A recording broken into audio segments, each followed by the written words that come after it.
Ini banyak yang isi LDK Pak, terbagi kegiatannya di LDK juga Pak.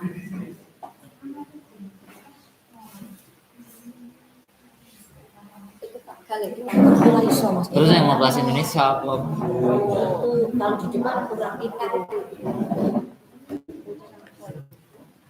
Mbak Salina kok di depan nanti Amerika itu enggak?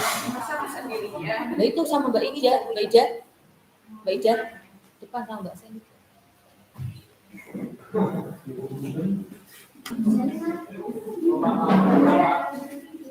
Oh bawa cara saksi. Enggak.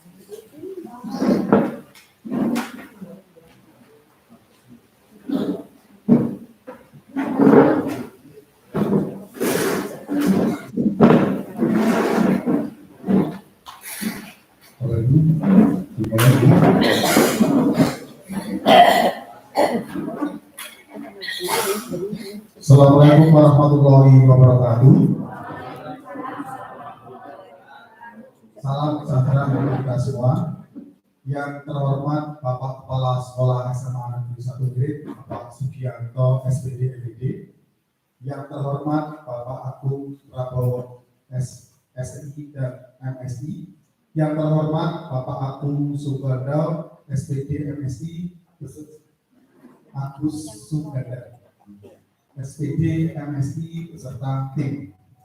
Yang terhormat Bapak Ibu Guru SMA Negeri 1 Grid, marilah kita panjatkan puji syukur atas kehadiran Allah yang telah melimpahkan rahmat serta hidayahnya sehingga kita bisa berkumpul dalam rangka acara hasil riset dan publikasi tanpa ada alat tersebut. Salawat dan salam kita aturkan kepada junjungan kita Nabi Muhammad SAW yang sahabatnya kita nantikan di yaumul qiyamah. Allahumma amin. Bapak Ibu yang kami hormati, mohon izin saya selaku pembawa acara izinkan saya menyampaikan beberapa susunan acara.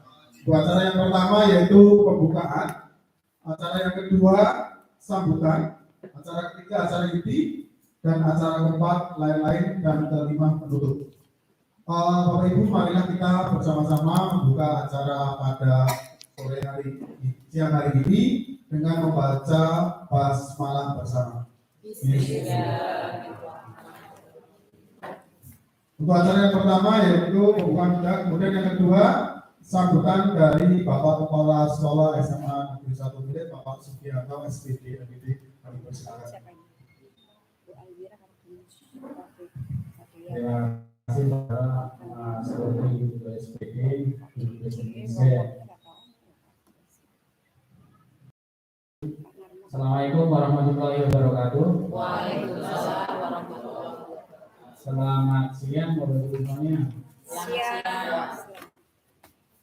Yang terhormat dari Bapak Ibu dosen unsur, ada Pak Agung, ada Bu Fitri, terus Pak Agus dan Pak Mas Budi. Beliau ini ada yang sudah doktor dan ada yang sedang dalam proses menjadi doktor. Mudah-mudahan ilmu beliau dapat kita serap oleh semuanya. Yang saya hormati pula Bapak Ibu kepala sekolah, Bapak Ibu SMA Negeri 1 Grid. Alhamdulillah, marilah kita mengucapkan syukur kepada Allah.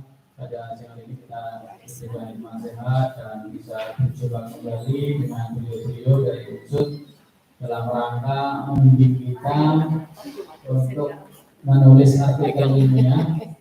Pada saat yang lalu sudah pertemuan pertama dan kita merasa kayak melayang gitu ya. Ternyata awalnya yang kita pikirkan itu adalah kayak kajian pustaka itu ya, literatur, tapi ternyata luar biasa. Nanti kita akan bisa mencapai suatu pencapaian yang luar biasa, menemukan hal baru, walaupun itu kecil sedikit di dunia ilmu pengetahuan dan teknologi. Ini yang saya sangat senang. Sebetulnya harus berbangga ya, karena tidak semua orang tahu bagaimana caranya menemukan sesuatu. Tapi dengan saat ini kita bisa menemukan suatu nantinya, walaupun pada saat awalnya kita cukup sulit untuk bisa menuju ke sana. Mencari saya sendiri baru beberapa hari ini mendapatkan ya, kalau saya rencana nanti refleksi di dunia pendidikan, mulai itu ternyata sudah banyak yang meneliti atau mungkin saya tidak bisa masuk sana, saya mungkin nanti arahnya ke matematika kontekstual itu yang saya pikirkan saat ini. Nanti kalau itu tentang mental semua saya harus nyari lagi gitu ya. Dan saya belum sempat mencari referensi di kampus or Parisnya. Nanti sudah saya coba cari karena idenya juga belum lama ya. Kalau hari kemarin kan sampaikan hanya refleksi, ternyata tadi punya video saya dapat materi apa ya, selama ini saya tidak mengajar sudah 5 tahun pada lupa. Saya pernah membuat tugas untuk siswa-siswa yang pernah saya ajar dulu, namanya apa ya, portofolio ya, tugas portofolio atau tugas apa namanya yang dalam waktu lama itu sekitar 1 bulan, 1 semester gitu. Ini lalu ini kami sampaikan selamat datang di SMA Satu Mirit, Bapak Ibu dosen semuanya, mudah-mudahan sehat semuanya, utamanya Pak Mas Rudi luar biasa semangatnya, walaupun beliau masih sakit tapi semangatnya tinggi, mudah-mudahan sembuh dari sakitnya. Padahal dulu sering ingin kesini ya, tapi alhamdulillah ini bisa bertemu dengan kita, pernah di WA tapi kita sendiri tidak mengetahui Pak Rudi itu, Pak Mas Rudi itu yang mana gitu ya, beliau sudah rambut di sebelah sana gitu. Dan berikutnya adalah monggo nanti Bapak Ibu semuanya dimaksimalkan pertemuan hari ini ya, kita semampunya ya, mudah-mudahan kita semua dapat ide, bisa menemukan, dan utamanya guru Bapak Ibu dulu ya melakukan mengembangkan materi pembelajaran. Mungkin di buku ada seperti itu, kita ingin misalnya sejarah ya, sejarah adanya begini, saya ingin membuat kajian sejarah dari literatur khusus untuk di Kebumen misalnya, atau mungkin apalagi nanti kalau kita dengan sertifikat ini kita kan punya bahan baru yang itu tidak ada di bahan pelajaran yang dituliskan orang. Jadi kita luar biasa. Jadi apabila berbagi, aku menemukan ini materi ini belum ada di buku yang ada, saya sudah melakukan penelitian pakai satu literatur. Ya harapannya gitu. Kalau misalkan apa itu keberatan belum nemu ya masih menggunakan riset sederhana seperti yang tahun lalu. Silakan buat tahun lalu yang sudah dibuat belum selesai dilanjutkan, nanti kita jurnalkan gitu. Untuk jurnal kemarin kami sudah diskusi dengan Pak Agung dan waktu itu dengan Pak Supri, siap membantu yang intinya yang sesuai dengan pedoman di PAK. Mari saya coba dengan ketua tim penilai, intinya untuk penilaian tidak bisa digugat seperti itu, jadi sudah seperti itu antar penilai juga punya sendiri-sendiri. Ya ini ya kita nanti coba untuk publikasinya di jurnal yang memang misalnya sudah kami diskusikan dengan Pak Agung dan Pak Supriyanto. Saya bawa buku berapa sih, buku 4 atau 5 lah. Terus beliau Pak Supriyanto juga membaca syarat-syaratnya sehingga nanti kita publikasi sesuai dengan untuk kenaikan mark kita. Jadi yang kemarin adalah sebagai latihan, saya juga kebetulan saya tidak tahu siapa yang untuk menilai saya, tapi ternyata lolos, saya tidak tahu. Yang menilai yang Mbak Faida dan juga saya tidak tahu, termasuk Pak Idam, Kepala SMA Lirong, kan pernah ya rasa-rasa Pak saya konek pangkat kurang sekian akreditnya. Ternyata kemarin beberapa waktu lalu pas kapan ketemu lah, gimana Pak sudah banget dulu Pak saya ditolak, padahal tim menilai juga saya Pak bilang juga tidak tahu siapa yang menilai, saya tidak tahu. Jadi aturan dalam penilai itu tidak bisa digabungkan. Jadi kalau sudah keluar apelan itu ya sudah dianggap sudah, dan kita tidak bisa klaim. Itu memang ya ujiannya di situ memang kalau orang menulis kesel-kesel orang digile gitu ya. Yang mungkin lagi jujur ya lolos, mungkin berbeda nggak lolos itu bisa jadi.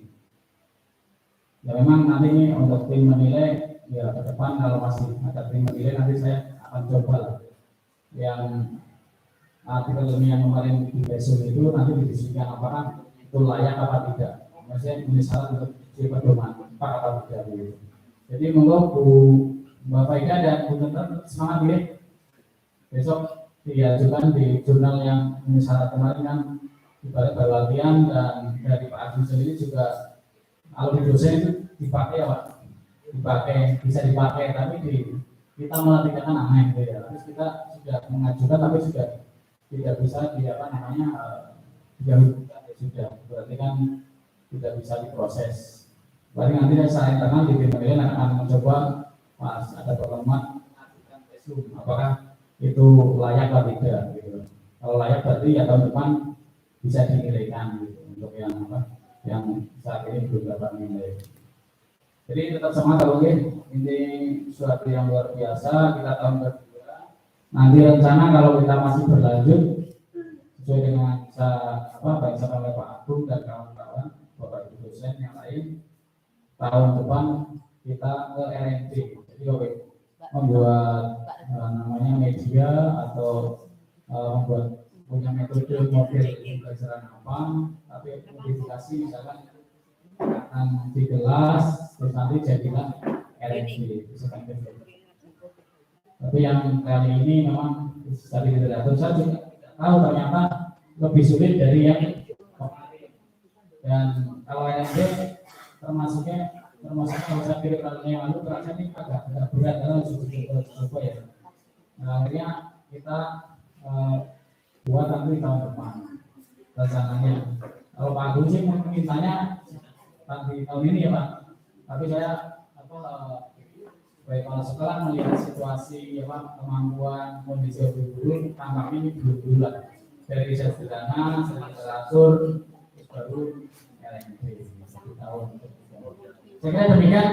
Terima kasih kepada Bapak Ujian. Semoga nanti kami minta dengan sangat pencerahan-pencerahannya kepada kami yang kuliah SMA ini kan pernah kuliah S1, tapi waktu itu ya namanya skripsi mungkin ya yang penting jadi lulus itu ya. Setelah itu udah jarang menulis lagi, paling kemarin baru yang artikel ilmiah yang berbasis awal riset sederhana. Demikian kurang lebih mohon maaf dengan mengucap bismillahirrahmanirrahim. Ya PKN untuk dengan SMA itu SMA itu bersama dengan Unsur dalam pelatihan akademinya studi literatur saya katakan juga.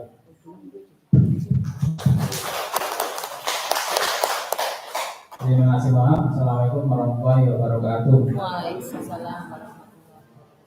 Selamat siang Bapak semuanya. Terima kasih atas pemaparan dari beliau dan Pak Sekolah dan SPD untuk acara ini selanjutnya, yaitu pemaparan materi yaitu dari tim unsur untuk pemaparan.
Besok keton lah.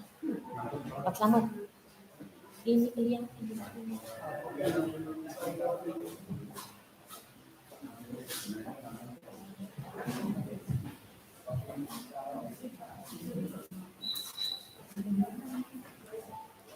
Assalamualaikum warahmatullahi wabarakatuh. Selamat siang kita semua. Yang saya hormati Bapak Kepala Sekolah sendiri, yang saya hormati Bapak Ibu guru di SMP sendiri dan juga teman-teman kami dari teman-teman kami ada Bapak Masuri, kemudian Bapak Agus Suganda dan itu berada ini ceritanya atau beliau sering disebut sebagai Bu Binti. Nama lengkapnya Ibu Agus ini ceritanya, tapi nama populernya Ibu Binti. Bapak Ibu mohon izin untuk menyampaikan apa yang akan menjadi materi pada siang hari ini. Tapi sebelumnya saya mohon maaf, saya belum menyiapkan dalam bentuk PPT-nya. Ini masih sebuah tulisan dalam file PDF atau MS Word yang belum sempat saya konversi menjadi sebuah file bentuk PPT. Tapi mudah-mudahan tidak secara konten saya tidak mengurangi, hanya tampilannya yang kurang besar ya seperti itu. Jadi pada hari ini kita akan mencoba untuk menemukan atau bagaimana caranya menemukan celah riset dari artikel-artikel yang mungkin sudah Ibu Bapak baca, telaah, dan kemudian dikaji. Kalau pertemuan pertama saya kira kita sudah sampai ke nomor 1, bagaimana mengenalkan cara melakukan riset literatur dengan menggunakan lembaga analisis seperti itu. Sebelumnya itu saja kita harus mencari dulu artikel-artikelnya yang sesuai dengan yang akan kita lakukan. Nah, kemudian yang kedua adalah menemukan celah risetnya. Ini mungkin langkah yang cukup krusial karena kalau kita tidak bisa menemukan gap, kesenjangan atau celah riset, maka kita belum bisa melangkah ke tahap-tahap selanjutnya. Seperti itu. Tahap ketiga adalah mengembangkan menjadi sebuah tulisan, dan kemudian tahap yang keempat adalah menuliskannya. Dan seperti tadi yang sudah disampaikan oleh Bapak Kepala Sekolah, ini adalah sebuah jenis penelitian yang kedua. Dari sebelumnya adalah riset sederhana, seperti itu. Ini riset literatur, dan meskipun untuk tahun ini kita mengambil tema tentang riset literatur, tetapi nanti untuk pembuatan artikelnya Bapak Ibu boleh saja tetap mempergunakan riset sederhana. Kalau sudah sampai ke riset literatur juga sangat bagus sekali. Dan kemudian misalkan Bapak Ibu sudah berhasil menulis artikel di tahun yang lalu, ingin mengulangi lagi dengan riset sederhana, saya kira itu sangat memungkinkan. Jadi misalkan menggunakan materi yang berbeda, di kelas yang berbeda, menggunakan metode yang berbeda, materinya masih sama, itu juga bisa menjadi sebuah riset sederhana. Tapi kali ini kita akan mencoba untuk mengenal bagaimana riset literatur dan bagaimana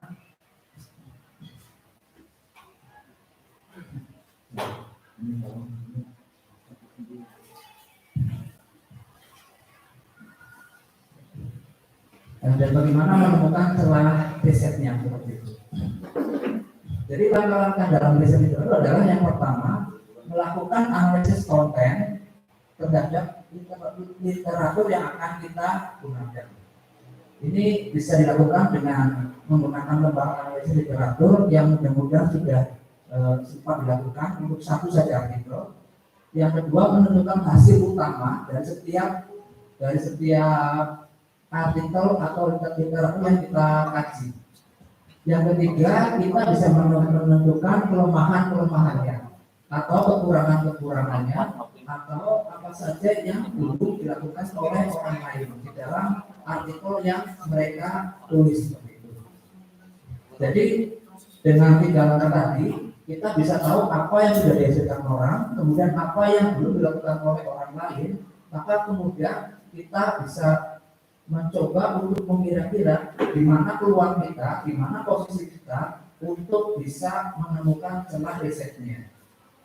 Seperti itu. Jadi kalau misalkan kita ambil sebuah artikel, kemudian kita pelajari, kita baca dari awal sampai akhir, kita coba cari hasil utamanya apa dan apa saja yang belum dilakukan, atau apa saja kelemahannya atau kekurangannya, atau barangkali ada kontradiksi atau pertentangan dengan artikel-artikel yang lain. Dan itu menjadi peluang bagi kita untuk menemukan celah di segmen. Itu kurang lebih hal yang mudah untuk bisa menemukan celah di segmen. Ini tadi ada 5 langkah. Langkah yang pertama adalah melakukan analisis konten. Kita bisa menggunakan lembar analisis literatur. Lembarnya sebenarnya sudah saya siapkan di pertemuan yang lalu. Yang kedua, kita bisa menentukan hasil utama. Yang kemudian hasil utamanya itu bisa kita tuliskan dalam lembar apapun. Ini yang supaya secara resmi, maka saya sebut sebagai lembar hasil riset utama. Lembar ini bisa dibuat sendiri seperti itu. Yang ketiga dan keempat adalah menemukan kelemahan. Di sini bukan hanya kelemahan, tetapi juga hal-hal yang belum dilakukan atau kesenjangan atau gap dari semua literatur yang telah kita review. Dan yang keempat, mungkin kita bisa menemukan kontradiksi antara riset-riset yang diperoleh. Jika itu ada, barangkali A memperoleh hasil seperti ini, yang B hasilnya agak berbeda sedikit. Itu adalah kontradiksi. Dan kita bisa mengambil peran di situ. Di antara kontradiksi itu, kita akan memihak A atau akan memihak B atau akan menemukan sesuatu yang berbeda dengan mereka. Maka mungkin kita bisa menemukan sebuah teori-teori baru. Baru yang kelima, kita bisa menemukan celah risetnya. Ini tidak cukup mudah untuk menemukan celah riset. Kita perlu sering membaca. Kalau membaca satu artikel barangkali belum cukup, tapi kalau sudah cukup membaca, ya saya kira mungkin dari pengalaman sebelumnya kita bisa menemukan celah riset dengan mudah. Sebagai contoh,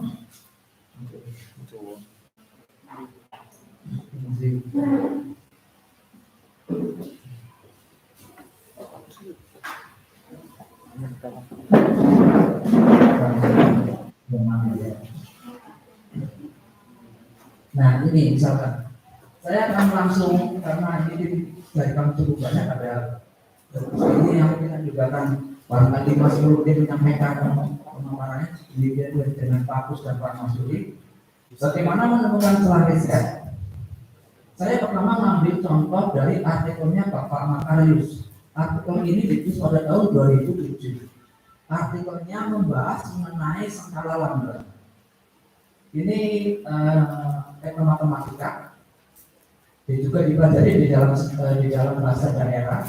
Skala lambda itu adalah rangkaian kalimat yang menandakan angka tahun. Misalkan contohnya seperti ini.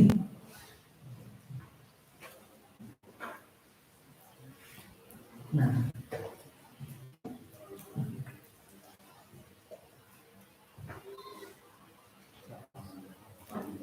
ini contoh yang sangat populer.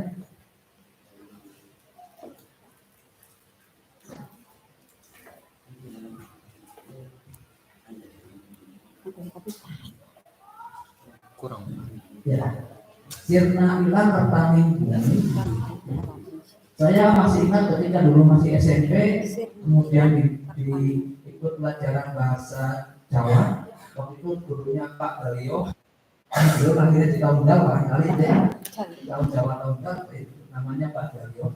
Salah satu yang menarik bagi saya dan masih saya dan sampai ini adalah beliau mengajar tentang seperti ini, skala lama. Sirna ilang petani bumi.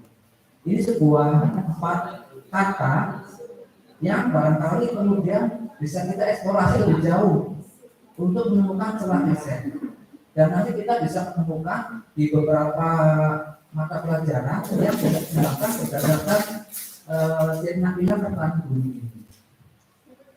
Sirna itu ya hilang, nol ya, hilang juga nol juga. Kertani itu kata itu kemakmuran, itu punya nilai angka atau watak bilangan 4. Kalau bumi itu 1, karena kita tinggal di satu bumi. 001 kalau kita baca dari arah kanan menjadi 1400. Jadi ini adalah tahun yang kalimat ini mengandung informasi bahwa sebuah peristiwa yang terjadi pada tahun 1400. Peristiwanya apa? Kalau tidak salah adalah runtuhnya Majapahit. Ya, jadi di dalam sejarah runtuhan Majapahit ditandai dengan skala lambda sirna hilang tertani. Kemudian kalau kita eksplorasi lebih jauh, ini bahasanya adalah bahasa Sanskerta. Meskipun hari ini kita masih juga menggunakan. Jadi asal usulnya bahasa sesungguhnya adalah ya ini bukan apa ya Jawa kuno barangkali ya tepatnya. Sirna ilang tertani bumi ini adalah bahasa Jawa kuno. Artinya apa? Artinya untuk menuliskan sebuah skala kita bisa menggunakan bahasa Jawa kuno. Kemudian ketika Mataram berdiri, Mataram Islam yang kemudian sekarang menjadi Yogyakarta dan Surakarta, itu bahasa Jawa kuno berubah menjadi bahasa Jawa Tengahan. Ketika bahasa Jawa Tengahan dibuat atau dibentuk, yang kemudian melahirkan ada kromo, ada bahasa moto dan kromo seperti itu, ternyata skala pun bisa dibuat dengan menggunakan bahasa Jawa Tengahan. Jadi pertama skala dibuat dengan bahasa Sanskerta, kemudian bisa dibuat dengan bahasa Jawa kuno, kemudian bisa dibuat dengan bahasa Jawa Tengahan, Jawa Tengah bukan Jawa Tengah tapi Jawa yang periode setelah Jawa kuno. Pertanyaannya, kalau kita sebagai mengajar bahasa Indonesia, mungkinkah membuat skala dengan bahasa Indonesia? Nah itu telah risetnya. Pertanyaan itu pun dijawab oleh Bapak Ibu khususnya yang mengajar tentang bahasa Indonesia.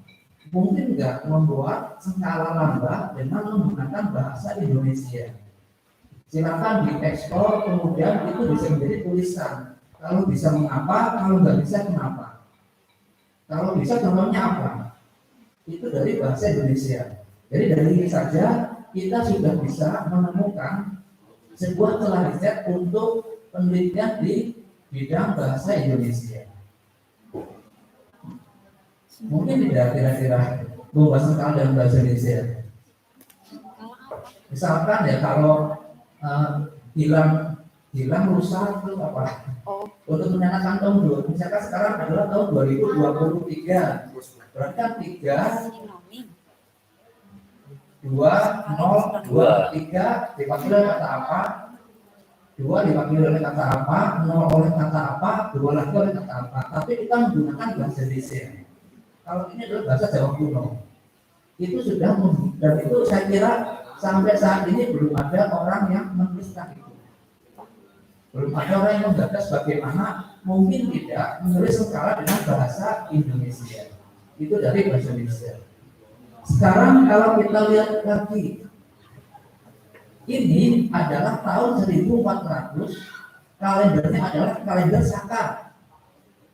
Kalau diubah menjadi Masehi tambahnya 78. Jadi peristiwanya terjadi pada tahun 1400 Saka atau 1478. Pertanyaannya, kalau kita misalkan mungkin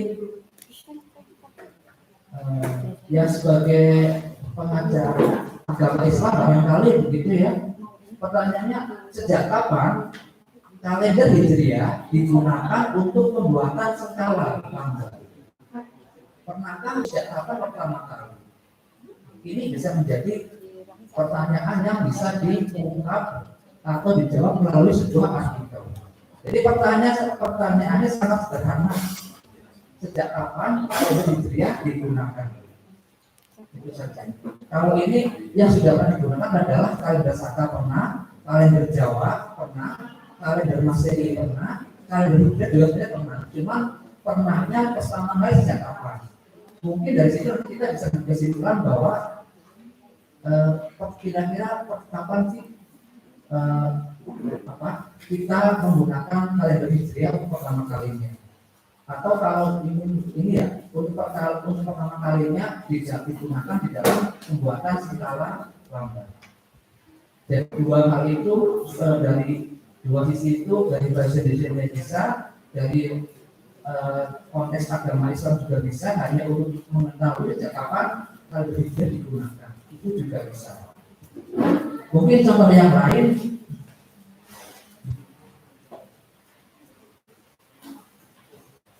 nah ini nomor 2 dari sisi sejarah. Dan setelah saya membaca artikelnya Bapak Makarius, kemudian saya membaca tentang Pararaton. Pararaton ini adalah sebuah kitab yang saat ini hari ini sudah ditulis dengan bahasa Indonesia, sudah dibahasa Indonesiakan, sehingga kita cukup mudah untuk memahaminya. Nah, di dalam Pararaton itu diceritakan perjalanan Hayam Wuruk berkeliling kerajaan Majapahit. Bagaimana menceritakannya? Menceritakannya dengan menggunakan rangkaian skala lambat. Nah, kalau kita kaitkan, misalkan kita ingin menulis biografi Soekarno, belum pernah ada orang yang menulis biografi Soekarno, maka kita di Soekarno saya kira kita harus sendiri lah. Beliau luar biasa dikenal di Indonesia. Jadi kita menulis biografi Insinyur Soekarno dengan menggunakan rangkaian sengkala-sengkala. Lahirnya tahun 1901. Nah, 1901 sengkalanya apa? Kemudian ketika pertama kali menikah tahun 19 berapa ya? Dengan Ibu Tani itu berapa itu? Agak lupa saya. Kemudian ketika pertama kali menjadi mahasiswa ITB. Kemudian misalkan ketika pertama kali mengajukan Indonesia menggugat. Nah itu kalau sekarang kan tahunnya hanya menggunakan angka. Nah sekarang bagaimana kalau tahunnya itu disusun dalam bentuk skala, di mana rangkaian kata yang dipilih itu mengandung makna. Nah seperti ini yang termasuk.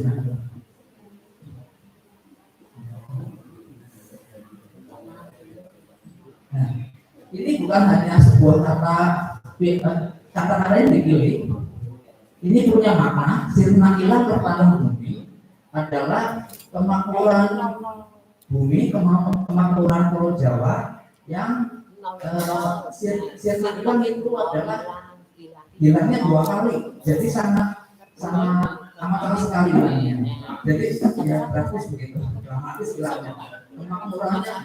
Jadi kita bisa membahas sejarah dengan memilih kata-kata yang punya makna. Jadi bukan hanya sejarah yang kata-kata di asal, tapi punya makna. Dan itu di kajian sejarah bisa untuk membuat misalkan biografi Soekarno atau barangkali kita kaitkan dengan sejarah Kebumen. Bagaimana sejarah Kebumen itu diceritakan dengan menggunakan rangkaian skala-skala dari pertama kali berdiri sampai hari ini, misalkan pergantian bupatinya dan sebagainya. Itu hanya dari sebuah skala lambat. Kita bisa mengkaji beberapa atau menemukan beberapa riset yang cara riset yang bisa dikaitkan. Kemudian nanti cara ketiga adalah mengembangkannya. Nah, mungkin contoh yang barangkali ada ini. Ada sesuai dengan kita, saya mengambil artikelnya Ibu Faidah dan sudah diterbitkan di Facebook, tapi yang punya ya, bukan Ibu Faidahnya ya.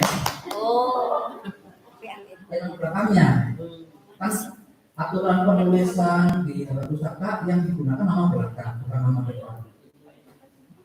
Jadi, nah di sini di dalam tulisannya Ibu Faidah itu mengutip 2 tulisan, pertama dari Juliani dan Bastian tahun 2021 itu yang mengenai bahwa terwujudnya profil pelajar Pancasila merupakan kolaborasi antara orang tua, pendidik, peserta didik dan semua institusi di masyarakat.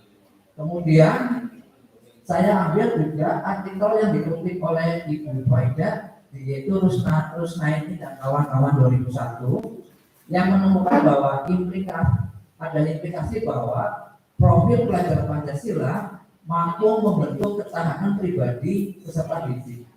Ini saya kira kata yang cukup menggetarkan ya, ketahanan pribadi peserta didik. Nah kemudian saya kaitkan dengan survival, kemampuan bertahan hidup di dunia hari ini yang perubahannya sangat cepat, kemudian arah perubahannya susah kita prediksikan kemana seperti itu, maka kemudian saya kira bisa memutar ide yang paling bawah, bagaimana membentuk karakter tangguh generasi milenial dalam menghadapi keniscayaan dunia yang berubah, laju perubahannya semakin cepat dan arah perubahannya tidak bisa diprediksikan.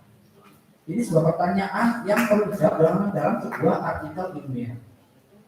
Ini adalah sebuah contoh celah riset yang saya kira hanya dengan mengambil beberapa literatur dari Ibu Faidah, kemudian Ibu Julia Basir, lalu ini kita bisa menemukan sebuah celah riset.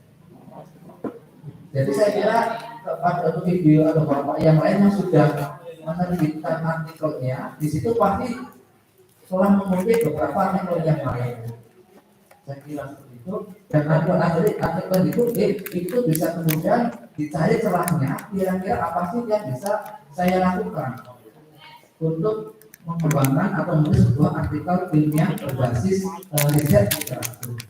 Jadi pertanyaannya hanya ini, bagaimana mendekat ke tangguh.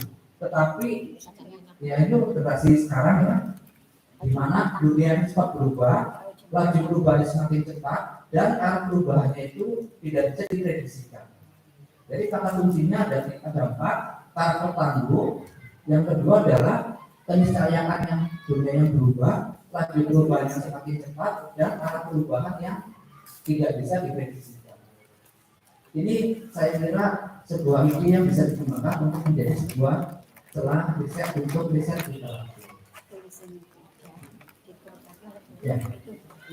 Itu saya kira kata dari saya. Untuk sementara nanti kalau ada diskusi bisa kita lanjutkan. Ya Pak, terima kasih atas waktunya. Jadi saya ingin bertanya Pak, kemarin kan kami bingungnya begini. Setelah kami menemukan artikel, kemudian kami olah, yang kami bingungkan apakah kami menerapkannya. Jika menerapkan nanti jadinya kayak bukan studi literatur lagi ya. Nah, supaya kami menemukan kebaruan itu bagaimana? Karena kan menurut kami misal, saya mengutip penelitian penerapan model pembelajaran proyek untuk meningkatkan aktivitas siswa SMA Negeri 1 Bali misal. Nah, itu saya gabungkan dengan yang lain, kemudian mau saya teliti di SMA 1 Mirit. Mikir saya awalnya kan begini Pak, kebaruan saya karena saya terapkan di SMA Negeri 1 Mirit. Tetapi setelah saya pikir-pikir lagi, ini kan bukan studi literatur nanti jadinya. Nah itu yang kami diskusikan dengan guru-guru yang lain, kami bingung menemukan celah kebaruannya itu. Terima kasih. Mungkin memang yang kalau Bapak lakukan, mungkin memang belum masuk ke riset literatur ya Pak. Karena itu mengganti tempat dari Bali ke semakin mirip, metodenya masih sama, kemudian masuk kelas, mengambil data-data nilai seperti itu.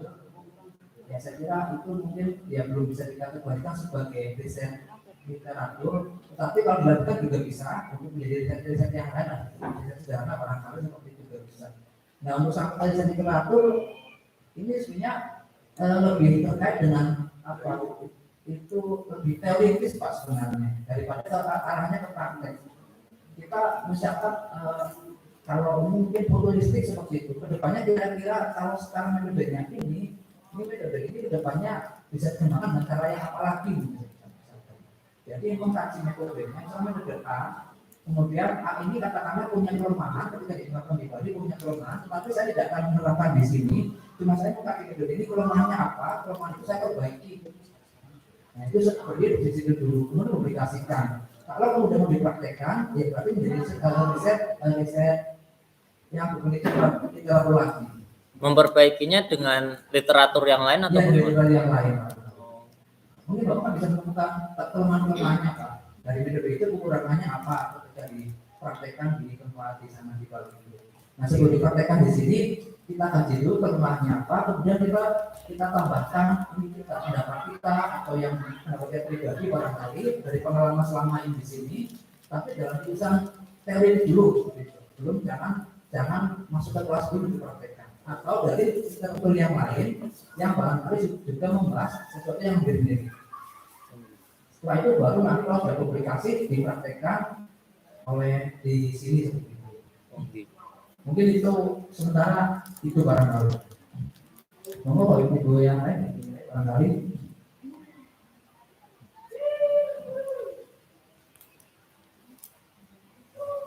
Yung taman. Di mana teko? Mungkin itu sebenarnya dari saya. Tapi menemukan Bapak Mas Suri barangkali.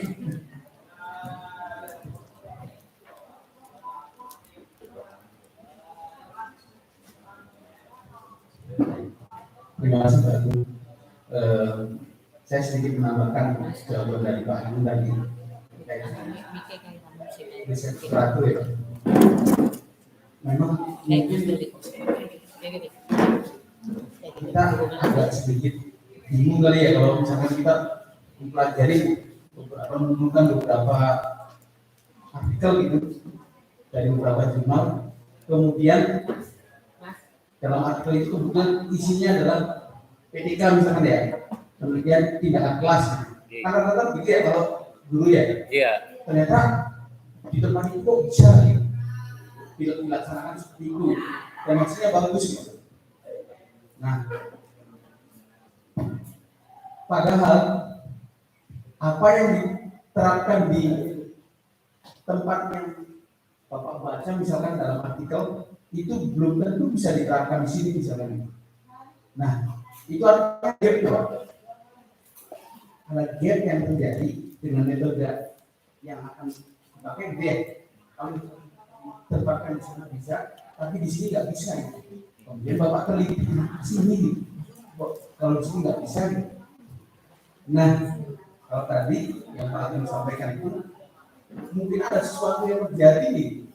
Ini mungkin kelemahannya ada kalau ditempatkan di sini. Oh ternyata metode ini misalnya, metode yang diterapkan di sana bisa, kalau di sini nggak bisa. Itu karena ini, nah karenanya itu yang kita kejar. Tambahkan dengan literatur yang lain, apa yang lainnya. Oh jangan-jangan ini. Oh ini bisa dibuat. Nah, cara penyelesaian yang Bapak lakukan itu sebagai suatu penelitian yang Bapak bisa lakukan terhadap metodologi yang sudah dilakukan oleh orang. Kalau Bapak tulis dengan gaya bahasa Bapak, misalkan, itu bisa menjadi satu baruan yang Bapak bisa angkat. Karena kan Bapak mencoba untuk menjawab kelemahan dari metode yang dilakukan di tempat lain, di tempat lain yang tidak bisa dilakukan di sini. Karena di setiap tempat belum tentu sama dan bisa. Dulu Pak, saya pernah, kebetulan saya dulu sebelum kayak gini-gini sering membantu mengajarkan olimpiade di berbagai SMA. Saya kadang-kadang kalau masuk ke SMA yang favorit, kayak misalkan SMA 1 Mirip misalnya dia, pokoknya saya SMA 1 biasanya favorit tuh. Favorit. Satu-satunya Pak. Itu jauh lebih mudah dibandingkan dengan kalau saya memberikan treatment kepada SMA yang misalkan apa? Yang di bawahnya gitu. Misalnya begitu. Nah, saya jadi bertanya kan, ini sebenarnya apa siswanya yang memang dalam tanda kutip materialnya ya nggak begitu bagus, atau sayanya yang metode yang saya lakukan yang nggak tepat gitu, memberikan yang saya berikan kepada mereka. Padahal soalnya sama Pak.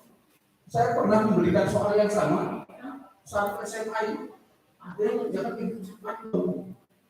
Nah yang cepat banget itu saya memberikan treatment yang tinggal nih idenya begini loh. Mereka cepat banget menjadi. Kadang-kadang saya sendiri belum dapat ide gitu. Baru ngomongin kayaknya begini deh. Siswanya itu langsung menjadi dan teman gitu. Tapi di tempat lain ada yang sampai habis ini deh. Airnya habis, enggak ngerti gitu. Ini kenapa ya? Apa saya yang nggak pas dia menyampaikannya atau materialnya yang rada beda gitu. Nah ternyata ketika saya mencoba di berbagai tempat, saya dapati bahwa saya harus tahu posisi gitu. Kalau tempatnya begini, metode ini nggak pas tempatnya di sini. Nah, yang kayak itu jadi penelitian, Pak. Jadi temuan baru ketika Bapak bisa memperbaiki itu temuan metode ini. Kalau ditempatkan di sini, begini. Munculkan saat metode baru yang Bapak bisa tulis dalam sebuah artikel yang kemudian dibarengi dengan atau ditunjang dengan pikiran ini. Oke, mungkin agak tepat yang disampaikan oleh Pak Agung yaitu lebih ke arah terapan gitu ya. Tapi terapan pun tak dia baca literatur nggak bakalan tahu nggak. Nah kalau yang tadi Pak Agung sampaikan lebih mengarah kita membaca literatur, mengumpulkan literatur, kemudian dari literatur yang ada itu kita memunculkan atau mencari gap yang terjadi di antara literatur itu, baru kita bisa menuliskan sesuatu yang baru yang tidak pernah dituliskan dalam literatur yang ada. Tapi tidak semua harus begitu, apalagi di tingkat guru gitu ya. Guru biasanya paling senang kalau melakukan penelitian itu sebelum dituliskan sebagai sebuah artikel. Biasanya PTK ya, penelitian tidak akan kelas. Kita ngasih pembelajaran misalkan Pancasila, caranya begini kok, susah nggak paham ya. Selalu berpikir terus. Nah, sambil itu Bapak dan Ibu bisa mencoba untuk selalu baca. Terus kita kan itu ya, kita baca, kemudian kita aplikasikan, baca teorinya, kita aplikasikan dengan tugasnya sendiri seperti itu. Tugasnya mengajar sama depan kami juga sama Bu. Bahkan repotnya kalau di tempat kami, kalau kita ketinggalan dengan mahasiswanya gitu, uang kita udah dibantai kalau mahasiswanya, Pak udah begini Pak, kami begini menurut kami, itu lebih repot lagi. Nah jadi kita bandingkan Pak, ini bisa sudah dituliskan dan bisa menemukan kembaruan dari situ, bahwa Bapak bisa menambahkan atau memberikan satu usulan metode baru dari metode yang sudah ada, yang ternyata tidak bisa diterapkan di sini. Kemudian Bapak coba tuliskan itu dalam sebuah artikel yang mungkin kalau mau di submit itu bisa dibantu oleh Pak Agung. Itu dibantu oleh Pak Agung nanti. Ini kenapa sih ya? Bisa nggak ditulis di dalam sebuah artikel? Karena saya pernah mendengar kalau di lingkungan pendidik ya, guru itu untuk menaikkan pangkat itu katanya kalau kita sudah membuat satu penelitian misalkan, ya penelitiannya tidak akan kelas saja misalnya ya, apa yang kita lakukan terhadap siswa kita gitu. Kita membuat refleksi tentang diri kita. Setiap hari saya ngajar begini, oh, ternyata hasilnya begini. Berarti saya kurang begini. Saya coba lagi yang lain, metodenya ditingkatkan lagi, kita selalu baca lagi. Oh ternyata ini begini. Kurang apa nih? Tambahkan lagi begini gitu. Yang lain baru sampai kena. Oh, betul ini bisa kita tuliskan dan itu kita diseminasikan ke guru yang ada di bidang biasanya di dinas kabupaten ya Pak. Di tingkat kabupaten itu kabarnya ini bisa dianggap sebagai satu poin ya. Hasil dari kita, riset kita yang kemudian kita bisa laksanakan dan hasilnya bagus gitu. Kemudian kita diseminasikan di tingkat kabupaten dinas. Itu bisa dijadikan sebagai satu poin untuk kan kita ini gitu. Nah itu jauh lebih memungkinkan untuk kita lakukan. Lebih kalau kita bisa menulis di artikel di lingkungan jurnal. Cuman saya kadang-kadang Pak Agung yang saya masih belum begini ini ya, informasi yang saya belum tangkap itu di kalangan guru itu ada jurnal-jurnal yang memang itu bisa diakui poinnya ya. Ada yang tidak, jadi tidak setiap jurnal gitu ya Pak. Ada yang tidak gitu ya. Oh ini jurnal ini nggak diakui nih. Nah ini ada pedomannya. Iya, itu tertulis nggak Pak nama jurnalnya apa gitu? Oh iya.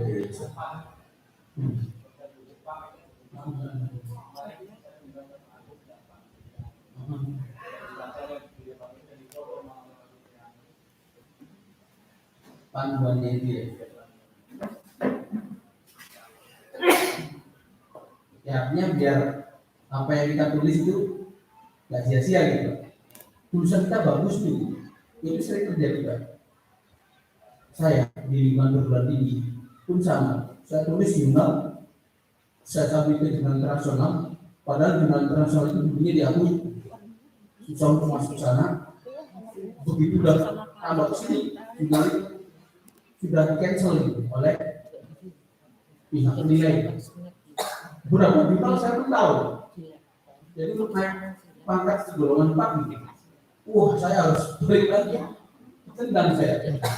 Nggak bisa ini Pak, Bapak kurang. Bikin lagi gitu. Harus nunggu sampai 2 tahun baru keluar, baru saya bisa menaikkan pangkat lagi. Nah, kan saya nggak kayak gitu Pak. Padahal bisa kita misalkan bagus. Tapi ternyata tapi tetap jangan berpikir lagi bahwa lama-lama kita akan terbiasa Pak. Penelitian kita lakukan, tulis hasilnya dalam sebuah artikel, kita bisa publish dan mungkin bisa meningkatkan poin kita. Terima kasih. Ya, saya sedikit saja ya. Mas siapa?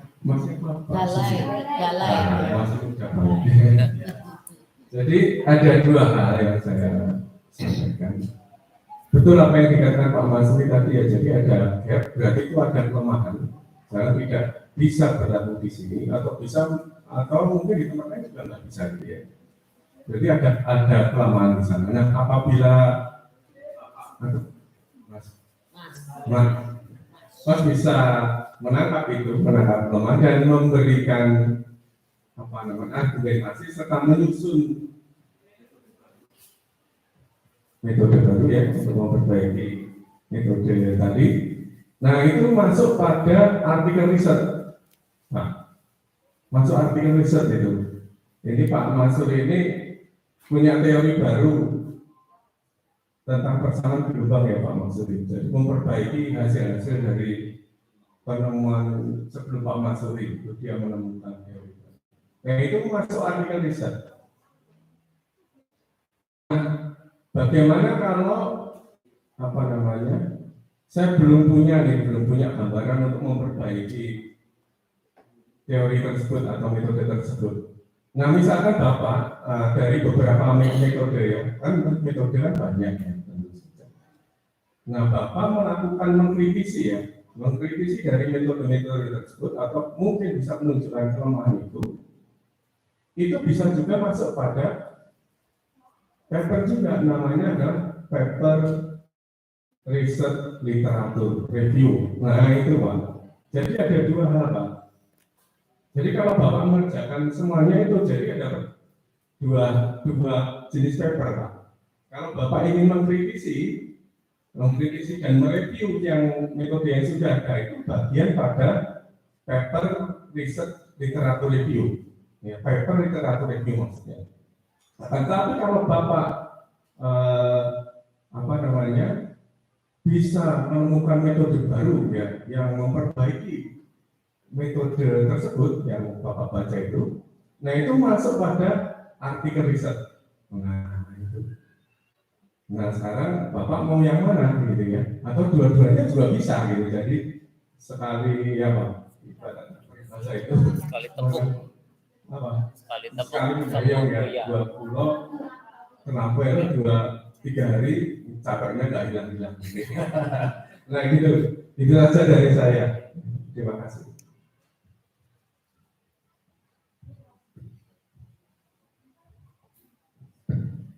Barangkali masih ada lagi yang akan ditanyakan, Mas Kari barangkali sudah cukup. Sudah. Kalau itu yang lain mungkin monggo. Mungkin pertanyaan saya sudah pernah saya sampaikan secara jelas kepada Pak Akundi. Tentu saja kami sudah dulu ketika mencari itu, tentunya kami berhubungan dengan metode pembelajaran.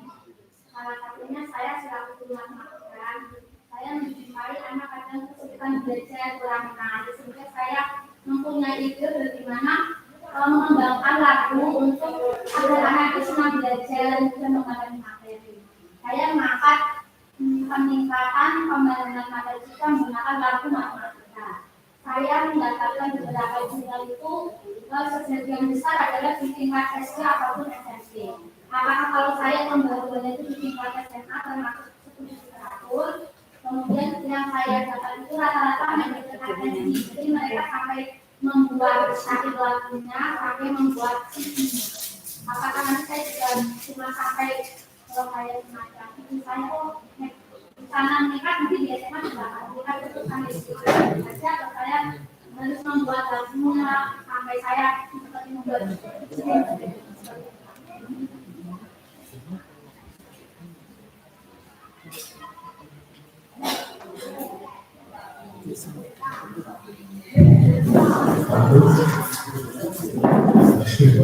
Tadi maksimalnya gimana ya Bu ya? Saya juga tidak terlibat di pendidikan.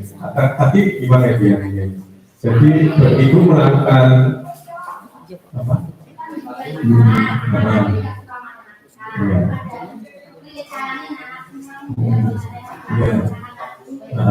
Iya tertarik ya.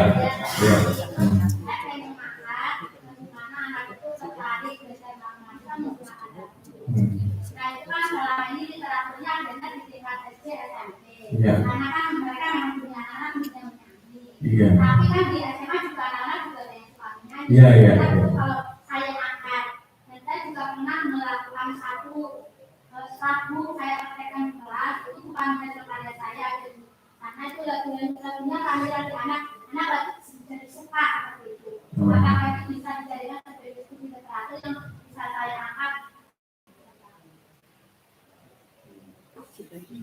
Saya sampai menciptakan lagu, terus kemudian sairnya bikin gitu Pak.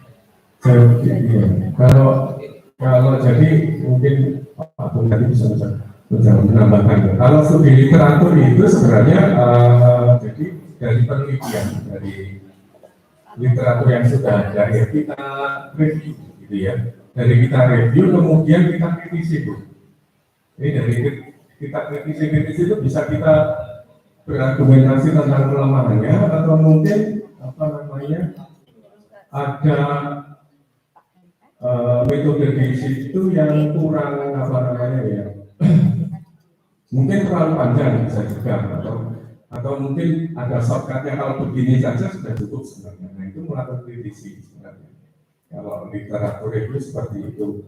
Nah kemudian biasanya ditambahkan dengan penelitian di masa mendatang yang kira-kira belum dilakukan. Sebenarnya sih seperti itu kalau garis besar dari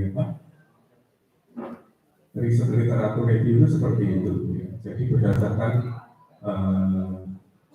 literatur yang sudah ada, gitu ya. Jadi dikritisi, gitu. Ya.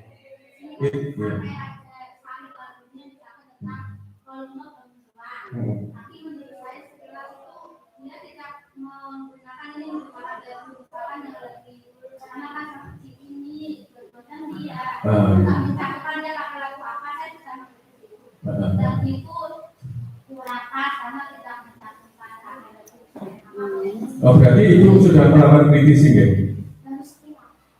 Oh iya berarti sudah melakukan kritisi berarti itu ya itu bisa masuk kalau itu semakin literaturnya semakin banyak berarti itu sudah mengkritisi literatur yang sudah ada itu bisa masuk bagian dari studi literatur. Kalau itu ingin lebih jauh dari itu, kalau sampai membuat apa PCD-nya dan sebagainya, berarti kan ingin apa namanya ya metodenya ya ini yang lebih baik daripada sebelumnya gitu ya. Itu berarti bisa juga masuk ke artikel riset gitu. Tentu saja itu harus kalau artikel riset itu harus apa namanya belum pernah dikerjakan orang atau mungkin juga belum sudah dikerjakan orang tapi itu menyajikannya itu dengan cara yang berbeda. Itu artikel riset seperti itu. Nah itu ingin yang bagaimana? Mengkritisi berarti bisa masuk itu bisa masuk bagian dari literatur. Tapi kalau ingin lebih, ya saya ingin apa namanya membuat sampai itu agar lebih baik dari metodenya berarti itu riset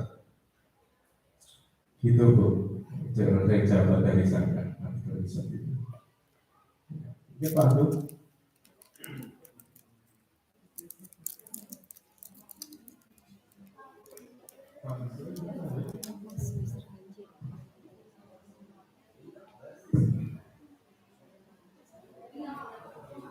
Itu belum pernah dilakukan, belum pernah dikerjakan orang itu. Ya.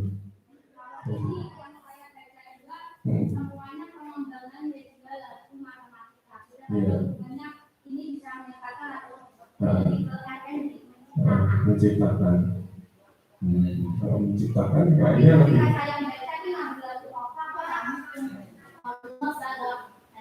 saya baca ini ngambil lagu apa ada panduannya. Ini lebih cocok ke riset gitu ya. Iya, riset ya. Namun begini, yang memang tema kita adalah menghasilkan atau riset literatur ya, seperti itu. Lalu kemudian kalau setelah ini membaca sekian banyak artikel, ternyata kurang pas ke arah yang tidak ada, mengembangkan saja ke arah yang disukai, itu saja. Supaya ada hasilnya. Kalau misalkan saya sendiri harus literatur, kemungkinan agak sulit diarahkan ke yang lain saja, yang lain. Yang penting hasilnya ada gitu. Nanti masuk kemana, pasti ada artikel yang bisa menampung hasil artikel kita. Pasti ada. Meskipun tema hari tahun ini adalah tentang riset literatur. Silakan diarahkan kemana saja. Jadi yang itu suka saja lah ya. Nah, nanti malah nggak jadi kalau harus ke sini. Jadi misalkan mau diarahkan tetap ke riset sederhana ya mau saja. Ke risetnya FND juga bagus sekali. Itu sudah membuka sesuatu yang baru lagi. Nah, itu kan seperti itu. Daripada harus ini seperti ini kan ya kalau memungkinkan kita ke arah situ, kalau enggak juga bisa ke yang lain. Mungkin itu supaya kita sudah kerja keras, tapi ya hasilnya harus sebaiknya ada seperti itu. Itu mungkin dari saya.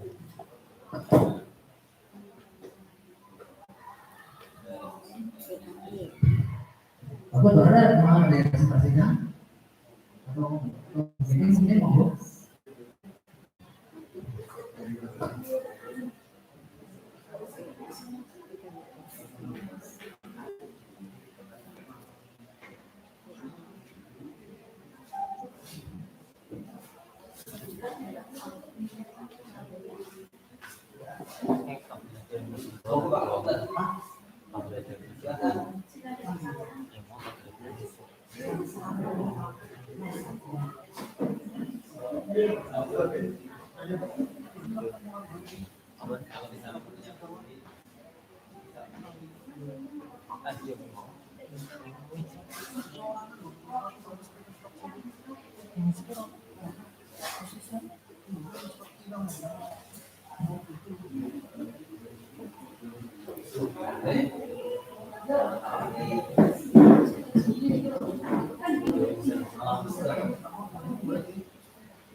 Selamat siang Bapak Ibu semuanya.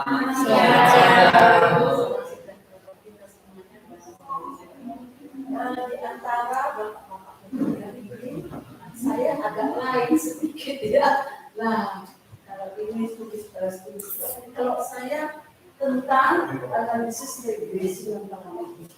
Ya, jadi ini Bapak Ibu, saya mulai dari hasil penelitian saya.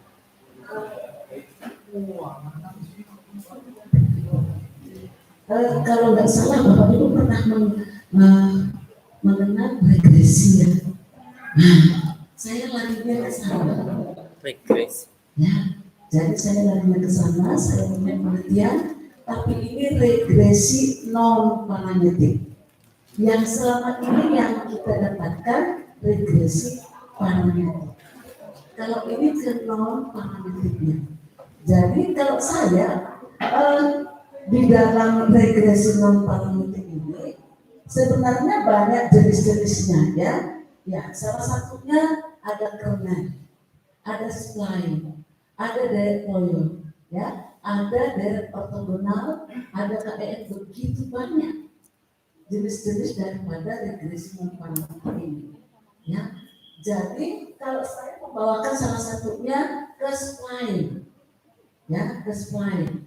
Jadi saya mengaplikasikan suatu data.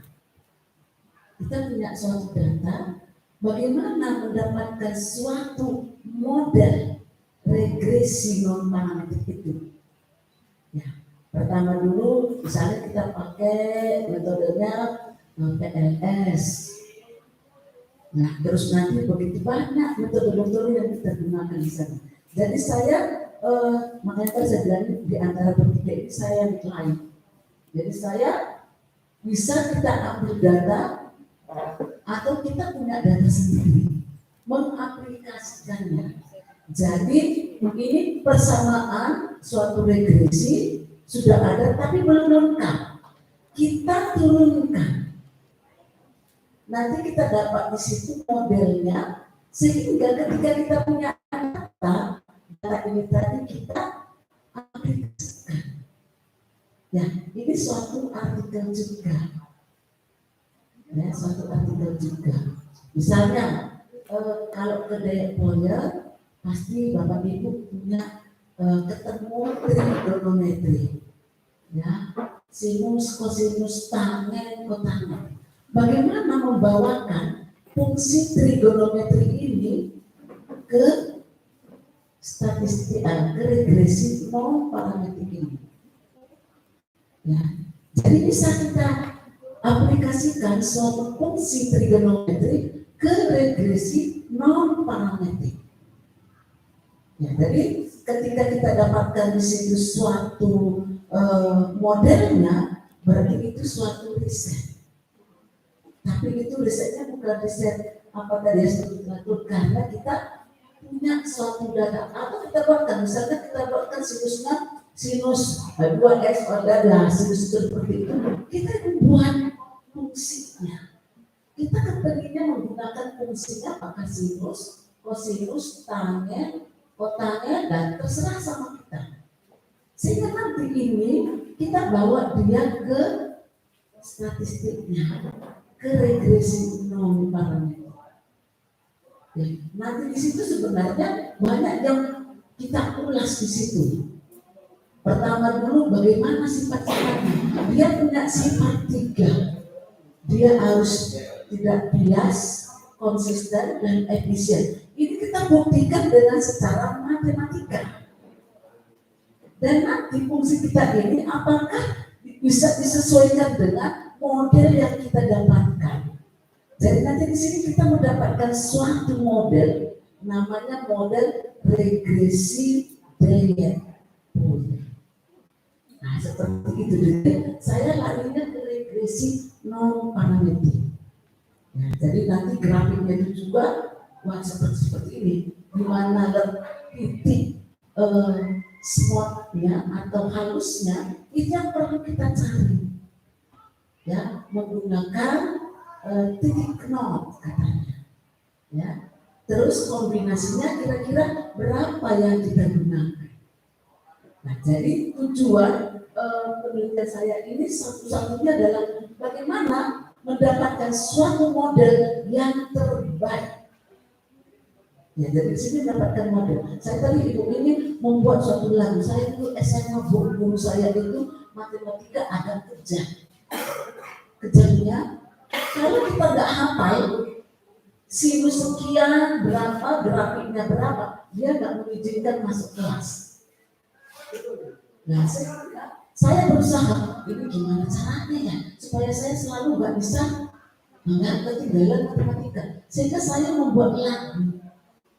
Bagaimana lagu kesayangan saya juga dari situlah saya menghafal sinus, kosinus, tangen, kotangen, sekan, kosinus. Tuh, baru saya bisa hafal. Sinus sekian, grafiknya sekian, nilainya sekian, baru saya hafal. Ya, jadi bisa saja seperti itu. Jadi saya makanya hari ini, kalau bapak-bapak ini memang betul-betul studi lagu. Kalau saya ke aplikasinya.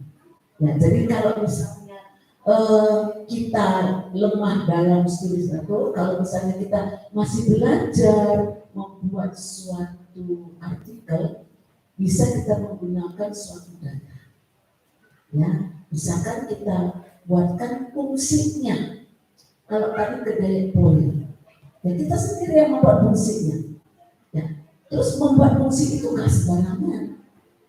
Ya, bisa saja, oh saya membuat fungsinya yang gampang-gampang aja. Tapi ketika kita buat fungsinya gampang, nanti nggak bisa mendapatkan model yang terbaik. Berarti fungsinya kurang tepat. Ya, jadi harus kita sesuaikan juga dengan daya poliernya. Yang seperti itu. Ya, saya nggak tahu Bapak Ibu apakah Ibu kan matematika ya Bu ya, ya pasti ketemu trigonometri ya Pak Agung ya.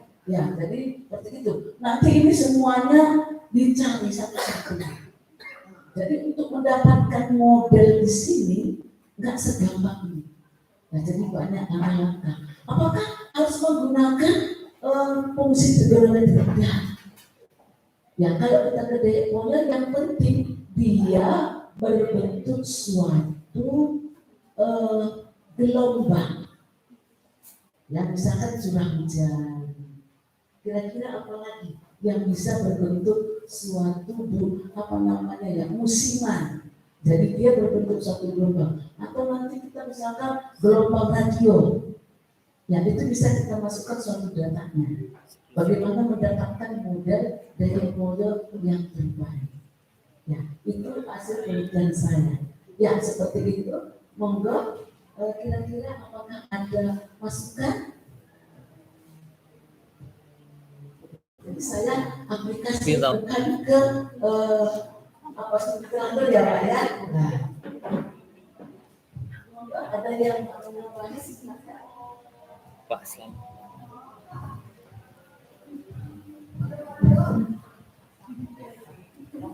Oke, monggo Pak Sohan.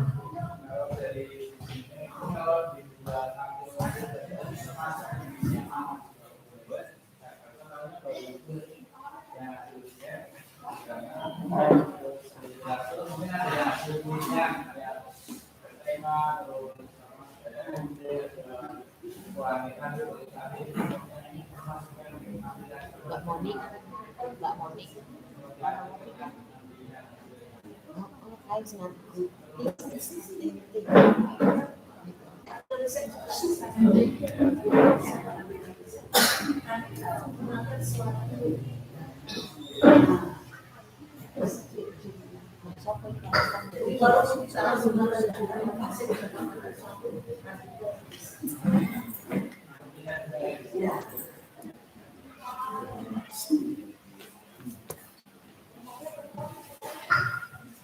Yang lain atau ada yang akan dikhususkan dengan mungkin yang kemarin sudah dibuka dari mungkin sudah melakukan analisis sesuatu akan didiskusikan di sekarang itu barangkali mungkin.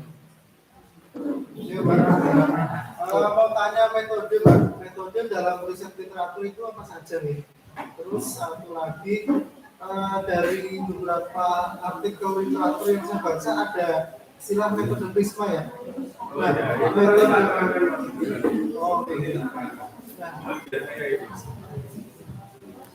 Ya, metodenya itu tadi prisma, betul. Jadi prisma itu sebenarnya kalau diibaratkan itu menyaring gitu ya. Kalau saya misalkan ngambil 1000 jurnal, misalkan dari tahun 2000 sampai 2023, itu kan nggak mungkin semua akan dipakai.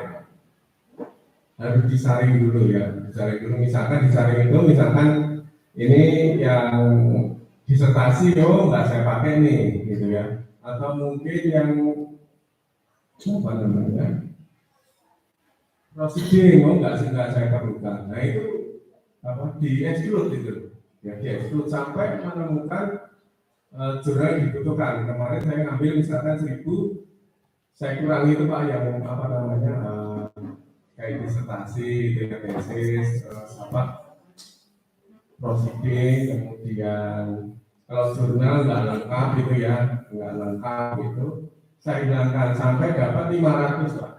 500, nah itu kemudian itu saya anu lagi, saya saring lagi, saya sampai mendapatkan 50.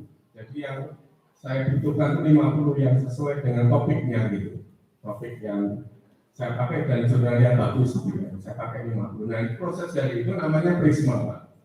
Nanti akan saya tunjukkan.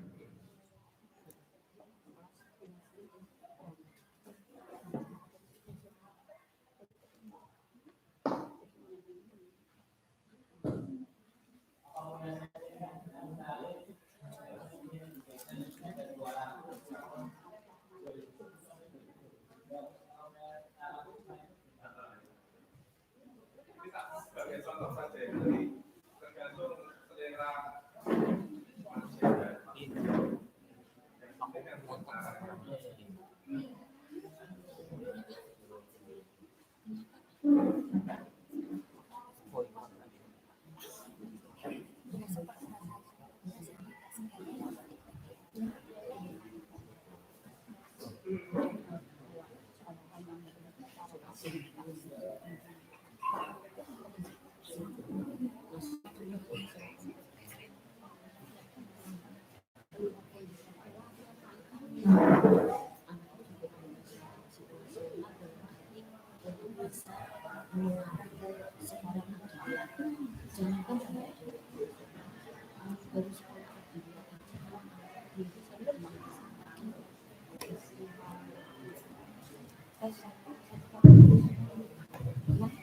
Ya, terima kasih.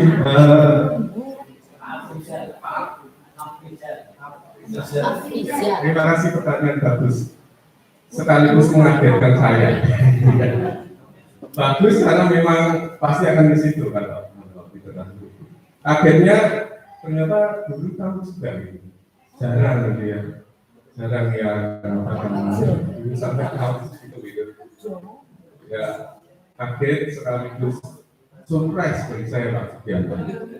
Nah, sebelum menjawab kesalahan, apa itu saya menerangkan apa itu maksud literasi? Bapak dengar ya?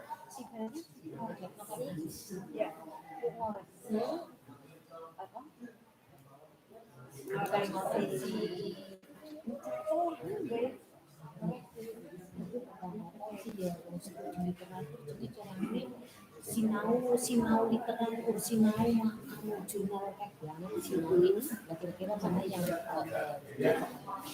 jadi saya ingin mengatakan sebenarnya literatur itu sebenarnya ini paling tidak literatur itu adalah karya ilmiah suatu topik tertentu yang merupakan resum. Ya tadi saya cerita metode-metode yang sebelumnya, kalau Anda bisa review sebanyak mungkin itu bagian dari ini ya, jadi resum. Nah, temuan masalah tidak hanya resum gitu ya, yang repot itu. Jadi resum hasil penelitian mendalam dan kritis. Nah, ini kritisnya ini yang susah. Mengkritisi apa tadi suatu metode itu bukan sesuatu yang gampang gitu ya. Nah, repotnya di sini. Jadi resum hasil penilaian dan kritis dari publikasi-publikasi yang sudah ada ya. Nah, biasanya yang salah kaprah itu termasuk saya awal-awal begitu ya.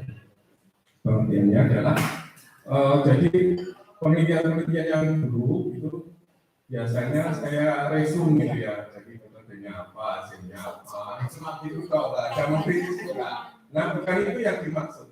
Jadi tetap kita harus mengkritisi karena itu bagian dari novelty-nya. Novelty-nya itu di situ. Jadi mengkritisinya itu Pak.